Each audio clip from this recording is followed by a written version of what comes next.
Greetings, I'm Elizabeth. I'm 36 years old. I find myself in a new chapter of life as a single woman. In the past, I was married to someone named Henry, who, unfortunately, turned out to be quite a challenging partner. His parents, Joseph and Anna, were no better, and together they consistently made me feel quite uncomfortable. To be honest, Henry and I were both successful in our careers and were financially stable. However, despite our achievements, his parents never acknowledged my contributions, and instead labeled me, who was taking advantage of their son. Henry played a role in this by constantly portraying me as fortunate to have married him, insinuating that I desired a luxurious life that only he could provide. Unbeknownst to his parents, I managed most of the finances in our household. Despite my efforts, Henry perpetuated the misconception that I was financially dependent on him, adding strain to our relationship. His parents even went so far as to have us sign a prenuptial agreement, believing I wouldn't amount to anything and wanting to protect their son's interests. While I don't object to the concept of prenups, what bothered me was that Henry never discussed it with me. He consistently misled his family about our financial situation, falsely claiming that I earned significantly less than him and relied on him entirely. In my love for Henry, I tolerated insults and humiliation from both him and his family. It pains me to admit that I made a mistake in marrying him. Henry didn't truly care for me or respect me. Instead, he regularly belittled me for earning less and spending what he falsely claimed was his money. In reality, he had lost his job 2 years ago and was dependent on me, a fact he desperately wanted to keep hidden from his parents. As time passed, Henry's behavior wore on my patience. He refused to actively seek employment, continuously draining my savings. The breaking point came when I independently purchased a house, marking the end of our troubled relationship. I received an inheritance from a relative and started saving to build a fund for buying a house. When I found the perfect match, a beautiful house that I instantly fell in love with, I purchased it and put the title in my name only.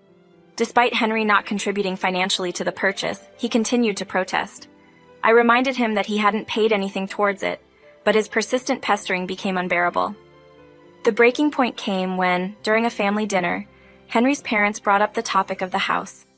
They expressed excitement about us buying a big, unique house and asked if we had moved in yet. Despite Henry and I having already finalized the deal and moved in, Henry's mother assumed he had contributed significantly due to his modest salary. When Henry's mom questioned if we had bought the house jointly, I anticipated Henry would correct her and acknowledge my full ownership. However, he shocked me by claiming he had paid for the entire house, citing his successful job and substantial savings as the reasons for buying it in his name. His parents showered him with praise, declaring him a successful and independent homeowner. Despite my attempts to get Henry's attention and rectify the situation, he avoided eye contact deliberately. Frustrated and angered by the situation, I managed to control my emotions, choosing not to confront him in front of his parents. Upon our departure, I couldn't help but question Henry about his revelation to his parents regarding the house purchase. I asked him, "What on earth was that, Henry? Why did you claim to have bought the house entirely on your own and a penny on it?" Henry tried to ease my concerns, saying, "Relax, Elizabeth. I just wanted to make them happy.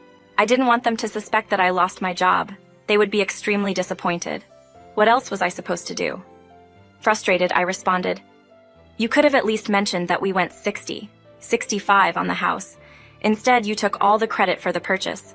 This feels humiliating and unfair, Henry." He dismissively stated, "Look, what's done is done. I'm not going back to correct myself. I won't humiliate myself like that. Who cares what my parents think? Let them believe what they want." Reflecting on the situation, I realized that something had changed in Henry after our marriage.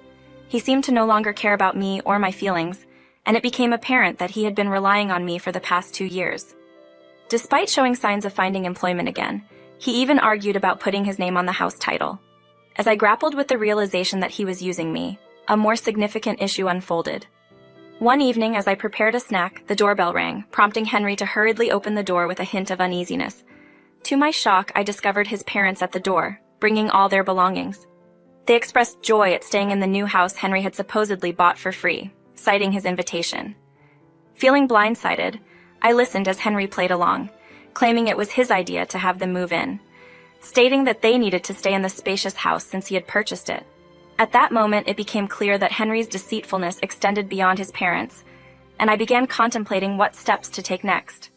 My disbelief was palpable as I processed the information. In no conceivable reality did I ever consent to Henry's decision to let his parents stay in our house.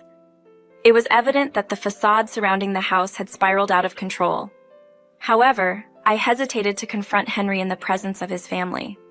There was no way I would permit his parents to live in my house, but I sought a tactful approach to handle the situation. Meanwhile, Henry's parents continued to indulge in wishful thinking, expressing their delight at living in a spacious house. They showered praise on Henry for his supposed success, proclaiming our home to be magnificent. Their excitement grew as they discussed the prospect of having 3 bedrooms, with plans to claim the largest one. Frustrated and increasingly angry at the unexpected intrusion and presumptuous demands, I decided it was time to address the issue privately. I suggested to Henry that we have a conversation away from his parents, who seemed oblivious to the brewing tension. Henry, sensing the severity of the situation, began avoiding eye contact, realizing he was in trouble. Annoyed by my in-laws' sudden arrival and their audacious requests, I confronted Henry about his unilateral decision. As I expressed my displeasure, Henry, perhaps fearing the impending confrontation, attempted to deflect by proposing that we discuss the matter openly in front of his parents. Unfazed, I responded, "Are you sure about that, Henry? Well, if you don't mind discussing it in front of your parents, then neither do I. Elizabeth, go ahead and tell me what you want." With a stern tone, I addressed Henry, making it clear that his parents would not be living in our house. I emphasized my discontent with his failure to consult me before extending the invitation, questioning the appropriateness of his actions. In defense, his mother vehemently asserted that it was Henry's house and he could do as he pleased. The brewing conflict hinted at deeper issues in our relationship, leaving me contemplating the path forward. Certainly, he doesn't require your approval to retain us here. Know your place, Elizabeth. You can't address our son in that manner. Exercise caution to avoid being asked to leave. Cease behaving like a spoiled individual and guide us to the most spacious room. We can't delay any further. Escort us to our designated room. No, I don't believe I'll comply with that, Anna. My audacity left Anna and Joseph utterly astonished. I wasn't certain whether I should resent them or not. Granted, they are quite entitled individuals, but it was Henry's fault for deceiving his parents. If Henry hadn't misled them and invited them, we wouldn't be facing this issue. Nonetheless, I acknowledge that Anna and Joseph are not entirely blameless. They stood in my home, threatening eviction. It's challenging for me to overlook that. What do you mean, Elizabeth? If you don't guide us to the room our son Henry assured us of, we'll have to take matters into our own hands. We left our rented apartment for this reason. We came here today because Henry vowed to care for us. He's a good man who knows how to look after his parents. He invited us to stay in his new home, prompting us to terminate our lease prematurely. In that case, Anna and Joseph, you've made a grave error.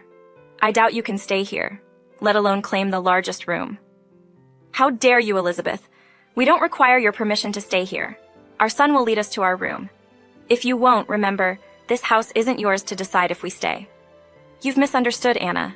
I suppose Henry hasn't informed you yet. This house belongs to me, not him. Therefore, the largest room is not at your disposal. You'll have to make do elsewhere. What? That's impossible. Henry has assured us he bought the house. You're lying. Is that so? Well, why don't you confirm with Henry? I'm certain he'll clarify everything. We will, Elizabeth. Henry, inform your wife that she's spreading falsehoods. Henry, affirm that you're the owner of the house, just as you've stated before. Joseph and Anna are eagerly awaiting your confirmation. I don't blame them again. It was Henry who misled his parents. However, Henry remained silent, avoiding eye contact and keeping his gaze on the floor. Gradually, it dawned on his parents that there might be truth in what I was saying. Although they couldn't fully believe it, all this time they perceived me as a gold digger with a mediocre job, contrasting their son as a hardworking and successful man. They urged Henry, "Why aren't you saying anything? You told us this house belongs to you. Speak up, Henry, tell her she can't evict us." I intervened. What will he say, guys? He's been deceiving you all this time. I can even provide the property papers proving I am the sole owner of this house. They insisted that can't be true. You have a simple job and limited finances. Our son has a substantial income. There's no way this house is yours. I corrected Anna. Your son had a significant income. He also failed to disclose that he was fired from his job 2 years ago. Since then, he's been relying on my income. And by the way, I have a very good job. Just because I don't flaunt it doesn't make me financially unstable. The shock on Joseph and Anna's faces was palpable when I unveiled the truth. Henry, as usual, avoided eye contact, refusing to meet his parents' gaze. They persistently asked him to confirm my statement. He remained silent until I said, "Enough drama for 2 days. Joseph and Anna, I've hosted you in my house long enough. It's time for you both to gather your belongings and leave." Henry protested, "Elizabeth, you can't just evict my parents like that. They terminated their lease to be with us, and they have nowhere else to go. You can't put them on the streets." Henry, I can and will proceed with these decisions. No consultation occurred before these choices were made, and your consideration was absent when ensuring them a place in my house. While this may be your residence, I am also your husband. If I decide that my parents will stay here, they will stay. You cannot evict them. This house belongs to our son as well, and anything that is yours is also his. You cannot force us out. Anna, I can indeed remove you, and Henry will be no exception. Since you're still legally married to me, Henry, I will draft an eviction notice for you. Don't worry, you won't remain married for long. What do you mean, Elizabeth? Are you planning to divorce me? Yes, my dear husband, I am. I'll contact my lawyer tomorrow to schedule an appointment. We should be able to serve you with the divorce papers after 10 days. Henry panicked at the mention of divorce, displaying anger. He threatened to take half the house and claim alimony. However, I reminded him of the prenuptial agreement he and his parents had made me sign, stating that under no circumstances could we claim alimony from each other. Our private assets would remain ours and not be divided in case of divorce. Henry, now recalling the prenup, was taken aback. Suddenly, Henry and his parents understood the implications of the prenup. They suggested we refrain from an immediate divorce and instead have an adult conversation to discuss the situation. Elizabeth, let's calm down and discuss this. I believe we can find a compromise that benefits everyone. I don't care about your benefits, Henry. I won't be a cash cow for you, and I won't let your parents take advantage of me after how badly they treated me. That was in the past, Elizabeth. Many years have passed. I'm sure you can look past it. It was a minor issue.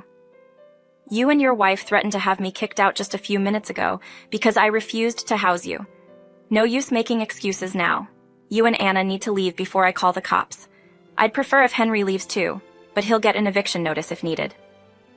Henry, Joseph, and Anna begged me to change my mind. They had ended their lease, assuming they could move in with us. Henry thought he could convince me to play along as I did in the past.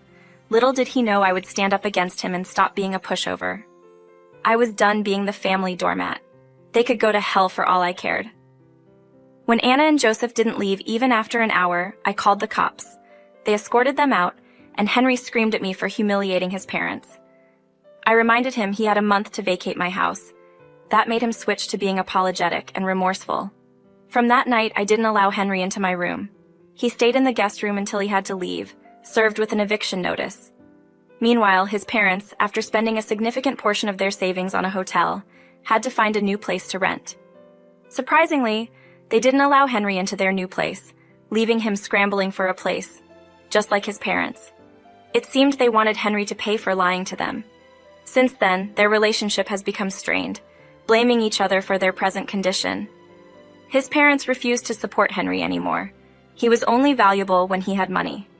Henry had to couch surf at his friends until he got a job. I filed for divorce. There was no way I was staying with him. He disrespected me and revealed himself as a vain and selfish man, not the person I fell in love with. Henry tried to change my mind, but I was firm. I refused to be taken advantage of. Since we didn't have kids, we got divorced after 3 months of separation. In those 3 months, I rebuilt myself and started dating again. Henry still hopes we can get back together, but that will only happen in his dreams.